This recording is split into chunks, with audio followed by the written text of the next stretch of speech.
Hello बच्चों, आज हम हिंदी व्याकरण में संज्ञा के विकार, लिंग, वचन और कारक के विषय में पढ़ेंगे। पिछले वीडियो में हमने पार्ट 6 का भाग 1 में लिंग के बारे में पढ़ा, भाग 2 में वचन के बारे में पढ़ा।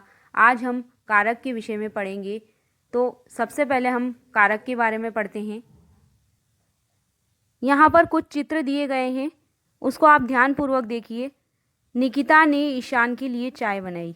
यहाँ पर के लिए कारक चिन्ह होता है संप्रदान कारक का। तो यहाँ पर इस वाक्य में के लिए शब्द दिया हुआ है और यहाँ किसी के लिए कुछ किया है, कर्ता द्वारा किसी के लिए कुछ किया गया है, तो यहाँ पर कर्ता कारक है। निकिता के हाथ से प्याला गिरा। अब यहाँ पर देखिए, उसके हाथ से प्याला छूटकर नीचे गिर गया, यानी उसके हाथ से वो अलग हो गया। तो यहाँ पर अपादान कारक है, क्योंकि यहाँ अपादान कारक का चिन्ह होता है से अलग होने के अर्थ में प्रयोग किया जाता है, तो यहाँ अपादान कारक है। निकिता के कपड़ों पर चाय गिरी, यानी उसके कपड़ों के ऊपर चाय गिरी है, तो यहाँ पर अधिकरण कारक है। अधिकरण कारक बताया गया था कि पर उसका कारक चिन्ह होता है, तो यहाँ अधिकरण कारक है। इन चित्रों में निकिता का संबंध क्रिया के साथ किसी न किसी रूप में जुड़ा है। निकिता संज्ञा है, किसी का नाम है इसलिए संज्ञा है। उसका संबंध क्रिया से कुछ विशेष शब्दों से जुड़ा हुआ है। पहले वाक्य में के लिए और दूसरे में से अलग होने के अर्थ में और तीसरे में पर, इन चिन्हों को ही कारक चिन्ह कहते हैं। ये कारक चिन्ह संज्ञा या सर्वनाम का क्रिया के साथ संबंध बताते हैं। इन कारक चिन्हों को परसर्ग या विभक्ति कहा जाता है। आपने यह देखा कि केवल शब्दों को पास पास रख देने से वाक्य नहीं बनते और न ही अर्थ स्पष्ट होता है। वाक्य का प्रत्येक शब्द एक दूसरों से जुड़ा हुआ होता है और सबका क्रिया के साथ कोई ना कोई संबंध होता है। तो कारक की परिभाषा होती है वाक्य के संज्ञा सर्वनाम पदों का उस वाक्य की क्रिया के साथ संबंध को कारक कहते हैं। तो यहाँ पर हम इस तरह से भी इसको कह सकते हैं परिभाषा को, संज्ञा या सर्वनाम के जिस रूप से उसका संबंध वाक्य के अन्य शब्दों के साथ जाना जाए उसे कारक कहते हैं। कारक के 8 भेद होते हैं। यहाँ पर एक सारणी दी गई है जिसमें कारक के नाम और कारक के विभक्ति चिन्ह दिए गए हैं। कारक का पहला भेद होता है कर्ता कारक, जिसका विभक्ति चिन्ह होता है ने। दूसरा भेद होता है कर्म कारक, जिसका विभक्ति चिन्ह होता है को। कारक का तीसरा भेद होता है करण कारक, जिसका विभक्ति चिन्ह से के द्वारा होता है। कारक का चौथा भेद संप्रदान कारक, जिसका कारक चिन्ह को के लिए होता है। कारक का 5वां भेद होता है अपादान कारक, इसका कारक चिन्ह से अलग होने के अर्थ में होता है। इस कारक का 6वां भेद होता है संबंध कारक, जिसका विभक्ति चिन्ह होता है का, के, की, रा, रे, री, ना, ने, नी। कारक का 7वां भेद होता है अधिकरण कारक, इसमें में, विषय में, पर विभक्ति चिन्ह होता है। और कारक का 8वां भेद होता है संबोधन कारक, इसका विभक्ति चिन्ह होता है हे, ओ, अरे। अब हम इसको याद करेंगे तो हमें कारक के नाम और कौन से कारक में कौन सी विभक्ति आती है वो भी हमें याद करना होगा। तो हम इसको इस तरह से याद करेंगे, कर्ता ने, कर्म को, करण से के द्वारा, संप्रदान को के लिए, आपादान से अलग होने के अर्थ में, संबंध का, के, की, रा, रे, री, ना, ने, नी, अधिकरण में, विषय पर, संबोधन हे, ओ, अरे। इस तरह से इसकी कारक के नाम और उनकी विभक्तियां हम याद करेंगे। आइए हम विस्तार से कारक के बारे में जानते हैं। सबसे पहले हम कर्ता कारक के बारे में पढ़ेंगे। कर्ता कारक में काम को करने वाला कर्ता कारक होता है। कर्ता कारक की परिभाषा होती है कि सब शब्द के जिस रूप से क्रिया के करने वाले का बोध होता है उसे कर्ता कारक कहते हैं। जैसे यहाँ उदाहरण दिया गया है, कंचन ने चित्र बनाया, यानी चित्र बनाने का काम किसने किया? कंचन ने किया, यानी काम को करने वाली कंचन है। और यहाँ पर हमको विभक्ति चिन्ह भी दिखाई दे रहा है ने, तो यहाँ कर्ता कारक है। अब कंचन चित्र बना रही है, इसमें हमको विभक्ति चिन्ह नहीं दिखाई दे रहा है, लेकिन हमें पता चल रहा है कि काम किसने किया है? कंचन ने किया है। कंचन के अलावा हमें यहाँ और कोई कर्ता दिखाई नहीं दे रहा है, तो ये वाक्य में कर्ता कारक है। अब वर्तमान काल के वाक्यों में जिस समय कार्य हो रहा है, वर्तमान काल के वाक्यों में विभक्ति चिन्ह नहीं दिया होता है और एक भविष्यत काल के वाक्यों में विभक्ति चिन्ह नहीं होता है। भूतकाल के वाक्यों में विभक्ति चिन्ह दिखाया जाता है। इसी तरह से मैं आपको और उदाहरण बताती हूँ। बालक क्रिकेट खेलेंगे। अब यहाँ पर बालक क्रिकेट खेलने का काम कर रहे हैं। यहाँ पर देखो भविष्य काल की बात की जा रही है, खेलेंगे, तो यहाँ पर भी विभक्ति चिन्ह नहीं दिया गया है, तो ये भी कर्ता कारक है, क्योंकि यहाँ पर स्पष्ट रूप से बताया जा रहा है कि बालक क्रिकेट खेलने का काम कर रहे हैं, कर्ता कारक है इसमें बालक। मोहन पतंग उड़ाता है, यानी पतंग उड़ाने का काम किसने किया? मोहन ने किया, तो मोहन यहाँ पर कर्ता कारक है। और उड़ाता है यानी ये क्रिया वर्तमान काल की है, तो इसमें भी विभक्ति चिन्ह नहीं आया है। श्री कृष्ण ने कंस को मार दिया। अब यहाँ पर देखो ने कारक चिन्ह दिया गया है और श्री कृष्ण क्या है? कर्ता है, तो ये भी कर्ता कारक का उदाहरण है। इसी तरह से शीला ने नाश्ता किया। नाश्ता करने का काम शीला ने किया, तो ये भी कर्ता कारक का उदाहरण है। इसमें ने विभक्ति चिन्ह हमें दिखाई दे रहा है। ऐसे ही केशव ने सुराख में थोड़ा सा कागज ठूस दिया। अब काम किसने किया? कागज ठूसने का केशव ने किया, तो केशव ने कर्ता कारक यहाँ पर है। दादी ने कहानी सुनाई। अब ने यहाँ कारक चिन्ह दिखाई दे रहा है और कहानी सुनाने का काम किसने किया है? दादी ने किया है, तो यहाँ पर ने में कर्ता कारक है। इसी तरह से निक्की ने गीत सुनाया। गीत सुनाने का काम निक्की ने किया, तो ये भी कर्ता कारक का उदाहरण है, क्योंकि यहाँ पर कर्ता स्पष्ट रूप से कर्ता के द्वारा किए गए काम का स्पष्ट रूप से पता चल रहा है और ने कारक चिन्ह भी हमें दिखाई दे रहा है। सलमा गाना गाती है, ये वर्तमान काल का वाक्य है। अब इसमें हमको कोई विभक्ति चिन्ह नहीं दिखाई दे रहा है, लेकिन यहाँ पर कर्ता द्वारा क्रिया करना स्पष्ट रूप से दिखाई दे रहा है, तो यहाँ पर भी कर्ता कारक है। बच्चा दूध पिएगा, ये भविष्यत काल का वाक्य है, लेकिन यहाँ पर हमें कर्ता द्वारा काम को करने का पूरा स्पष्ट रूप से पता चल रहा है, तो यहाँ कर्ता कारक है। इसी तरह से बच्चों ने सुंदर चित्र बनाए। चित्र बनाने का काम बच्चों ने किया, तो बच्चों ने में कर्ता कारक है। तो इस प्रकार कर्ता द्वारा जो काम करने के बारे में बताया जाएगा, यानी शब्द के जिस रूप से क्रिया को करने वाला यानी काम को जिसने किया है उसके बारे में पता चलेगा, वहाँ पे कर्ता कारक होता है। यहाँ चित्र बनाने का काम कंचन ने किया, इसलिए कंचन कर्ता कारक है। कारक का दूसरा भेद होता है कर्म कारक। कर्म कारक में काम का प्रभाव जिस पर पड़े, यानी कहने का मतलब यह है कि वाक्य में क्रिया का फल कर्ता के अलावा जिन संज्ञा व सर्वनाम शब्दों पर पड़ता है उसे कर्म कारक कहते हैं। और कर्म कारक का विभक्ति चिन्ह होता है को। जैसे आप कर्म कारक के उदाहरण देखिए, अलमारी को खोल दो। अब यहाँ पर देखो खोलने का प्रभाव सीधा अलमारी पे पड़ रहा है, तो यहाँ पर कोई कर्ता नहीं दिया हुआ है, सिर्फ यहाँ पर क्रिया दी हुई है और क्रिया का प्रभाव सीधा संज्ञा सर्वनाम शब्दों पर पड़ रहा है। तो इस वाक्य में क्या है? खोल दो एक क्रिया है और अलमारी यहाँ पर संज्ञा शब्द है, तो यहाँ पर को हमें कारक चिन्ह दिखाई दे रहा है और खोल दो का प्रभाव सीधा अलमारी पर पड़ रहा है। अंकुर ने क्या खोली? अलमारी खोली।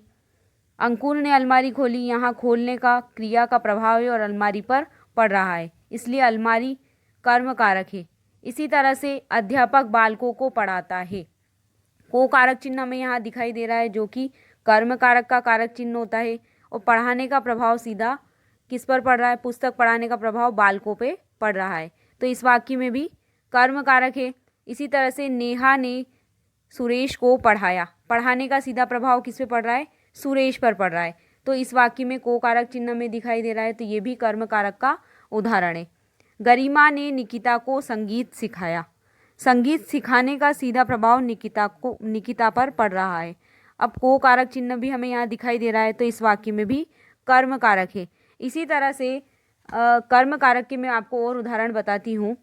माँ ने बच्चे को दूध पिलाया। दूध पिलाने का सीधा प्रभाव बच्चे पर पड़ रहा है, तो यहाँ बच्चे को शब्द में कर्म कारक है। को कारक चिन्ह हमें यहाँ दिखाई दे रहा है।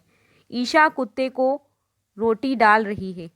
अब ईशा क्या है? यहाँ कर्ता है, तो कर्ता पे प्रभाव नहीं पड़ रहा है, सीधा क्रिया जो है डाल रहा है, तो डालने का प्रभाव कुत्ते पर पड़ रहा है और को कारक चिन्ह भी यहाँ है, तो ये वाक्य कर्म कारक का उदाहरण है। महिमा नमिता को फ़ोन मिला रही है। फ़ोन मिलाने का सीधा प्रभाव नमिता पर पड़ रहा है, तो इस वाक्य में भी को कारक चिन्ह में दिखाई दे रहा है, तो ये भी कर्म कारक का उदाहरण है। इसी तरह से क्या आपने इस सेब को चाकू से काटा, यानी सेब को, इसमें भी देखो को कारक चिन्ह में दिखाई दे रहा है और काटने का सीधा प्रभाव सेब पर पड़ रहा है, तो इस वाक्य में भी कर्म कारक है। तुम लोगों ने पुस्तक को छुआ होगा। अब छूने का सीधा प्रभाव पुस्तक पे पड़ रहा है और को कारक चिन्ह भी हमें यहाँ दिखाई दे रहा है, तो ये इस वाक्य में भी कर्म कारक है। अब कर्म कारक में क्या होता है कि सीधा सीधा प्रभाव संज्ञा सर्वनाम शब्दों पर पड़ेगा। क्रिया का सीधा प्रभाव संज्ञा सर्वनाम शब्दों पे पड़ेगा, कर्ता पे कभी भी इसका प्रभाव नहीं पड़ेगा। कारक का तीसरा भेद है करण कारक। करण कारक में जिस साधन से काम को किया जाए, यानी उस साधन का बोध होगा इसमें जिसके द्वारा काम को किया गया है। या फिर हम यूँ भी कह सकते हैं कि वाक्य में क्रिया को करने में प्रयुक्त साधन का बोध कराने वाले शब्द के रूप को करण कारक कहते हैं। और करण कारक का विभक्ति चिन्ह होता है से या के। जैसे आप करण कारक के उदाहरण देखिए, पवन कैमरे से फ़ोटो खींच रहा है। अब यहाँ पर फ़ोटो खींचने का काम किससे कर रहा है, वो कैमरे से कर रहा है, तो इसका कारक चिन्ह हमें दिखाई दे रहा है करण कारक का से। और यहाँ पर देखो कैमरे से वो फ़ोटो खींचने का काम कर रहा है, यानी कैमरा एक माध्यम हो गया, तो कर्ता द्वारा क्रिया करने का माध्यम कैमरा है, तो यहाँ पर इस वाक्य में से शब्द हमें दिखाई दे रहा है, तो यहाँ पर करण कारक है। इसी तरह से चित्र में ब्रश से रंग भरिए, यानी ब्रश से रंग भरिए, ब्रश क्या हो गया, एक माध्यम हो गया चित्र में रंग भरने के लिए, तो ये यहाँ पर हमें से कारक चिन्ह दिखाई दे रहा है, तो इस वाक्य में करण कारक है। रेखा ने पेंसिल से चित्र बनाया। अब चित्र बनाने का माध्यम क्या है, पेंसिल, यानी पेंसिल के द्वारा उसने चित्र बनाने का काम पूरा किया है, यानी कर्ता द्वारा पेंसिल के द्वारा कार्य को पूरा किया गया, तो यहाँ पर पेंसिल से में करण कारक है। यह पत्र कर्मचारी के द्वारा भिजवा दो। अब यहाँ पर कर्मचारी के द्वारा किसका कारक चिन्ह होता है, करण कारक का। और यहाँ पर देखो कर्मचारी एक माध्यम हो गया पत्र भिजवाने के लिए, तो यहाँ पर भी करण कारक है। उसके हाथ संदेश भिजवाएं, यानी किसी के हाथ संदेश भिजवाने की बात की जा रही है, तो इसमें भी करण कारक है। सिपाही ने चोर को डंडे से पीटा, यानी पीटने का साधन क्या है, डंडा, तो डंडे से में यहाँ पर करण कारक है, हमें डंडे के द्वारा उसने पीटा, तो यहाँ पर डंडा एक माध्यम हो गया और से कारक चिन्ह भी हमें दिखाई दिया गया है। यहाँ पर कर्ता के द्वारा पीटने का काम किया गया है डंडे के द्वारा, तो इस वाक्य में भी करण कारक है। विद्यार्थी कलम से लिखता है, यानी पेन से लिखता है विद्यार्थी, तो यहाँ पर भी से कारक चिन्ह हमें दिखाई दे रहा है। कलम जो है वो लिखने का एक माध्यम है, यानी कर्ता के द्वारा लिखने का एक माध्यम है, तो यहाँ पर से शब्द में करण कारक है। इसी तरह से प्रिया ने पेंसिल से चित्र बनाया। अब पेंसिल के द्वारा उसने चित्र बनाने का काम किया, तो इस वाक्य में भी करण कारक है। तो कर्ता द्वारा जिस माध्यम से कार्य को पूरा किया जाए वहाँ पर करण कारक होता है। दोनों बच्चे बड़े चाव से काम करने लगे। यहाँ पर चाव से में करण कारक है, से कारक चिन्ह में दिखाई दे रहा है, तो इसमें भी करण कारक है।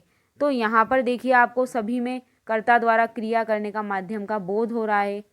माँ ने चाकू से सेब काटा, तो चाकू से सेब काटा, यानी चाकू क्या हो गया, सेब काटने का एक माध्यम हो गया।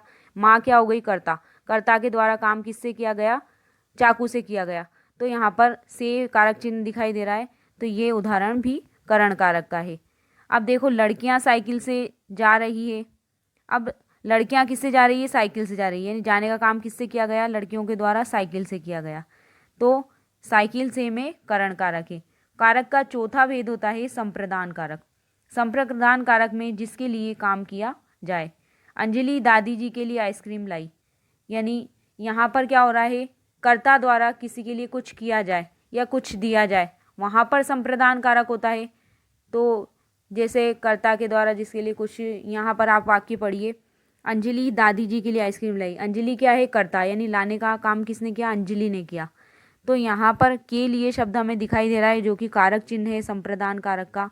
तो यहाँ पर के लिए शब्द में देखेंगे तो संप्रदान कारक है, क्योंकि कर्ता के द्वारा किसी के लिए कुछ लाया गया है। अंजलि ने दादी जी को आइसक्रीम दी। अंजलि आइसक्रीम किसके लिए लाई, दादी जी के लिए लाई।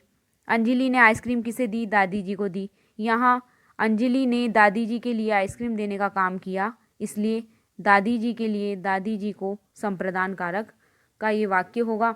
इसी तरह से विकास गुरुजी के लिए उपहार लाया।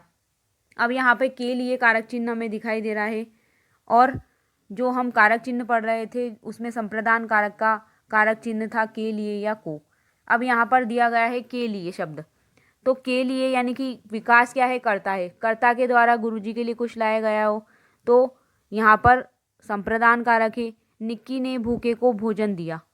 अब यहाँ पर देखो, निक्की ने भूखे को भोजन दिया यानी निक्की क्या है, कर्ता है, और भूखे को में संप्रदान कारक है, को कारक चिन्ह में दिखाई दे रहा है। इसी तरह से निक्की ने ईशु के लिए राखी खरीदी।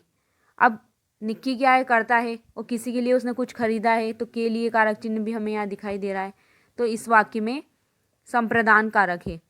इसी तरह से शिवानी ईशान के लिए खिलौना लाई।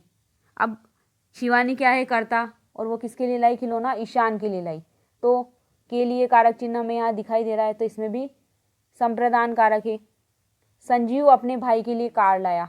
भाई के लिए, यहाँ पर भाई के लिए में संप्रदान कारक है, क्योंकि संजीव क्या है, कर्ता, और वो अपने भाई के लिए कार लाया है, तो इसमें संप्रदान कारक है। महिमा मोहन के लिए मिठाई लाई। महिमा कर्ता है, और किसके लिए लाई, मोहन के लिए लाई, यानी कर्ता के द्वारा किसी के लिए कुछ देने का या कुछ लाने का काम किया जाएगा, वहाँ पे संप्रदान कारक होता है, और कारक चिन्ह के लिए और को होता है। तो यहाँ पर वाक्य था महिमा मोहन के लिए मिठाई लाई, तो यहाँ पर हम देखेंगे कि महिमा कर्ता है और के लिए भी हमें विभक्ति चिन्ह दिखाई दे रहा है, तो इस वाक्य में संप्रदान कारक है। तो यहाँ पर कर्ता द्वारा किसी के लिए कुछ लाने का काम किया गया है। इसी तरह से हमने भूखे को खाना दिया, यानी यहाँ पर देखो भूखों को कुछ देने का काम किया गया है, तो यहाँ भूखे को में संप्रदान कारक है। इस तरह से राजा ने अपने राजकोष से कुछ धन गरीबों में बांट दिया, तो यहाँ पर भी संप्रदान कारक है। राजा क्या है, कर्ता है, कर्ता द्वारा किसी को कुछ देने का काम किया गया है, तो यहाँ पर संप्रदान कारक है।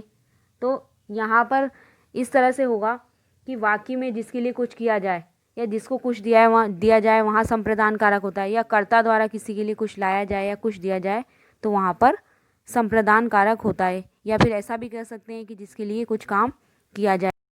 इस प्रकार इस वीडियो में हमने कारक की परिभाषा, कारक के 4 भेदों के विषय में पढ़ा। आगे के कारक के 4 भेदों के विषय में हम वीडियो के भाग 2 में पढ़ेंगे। धन्यवाद।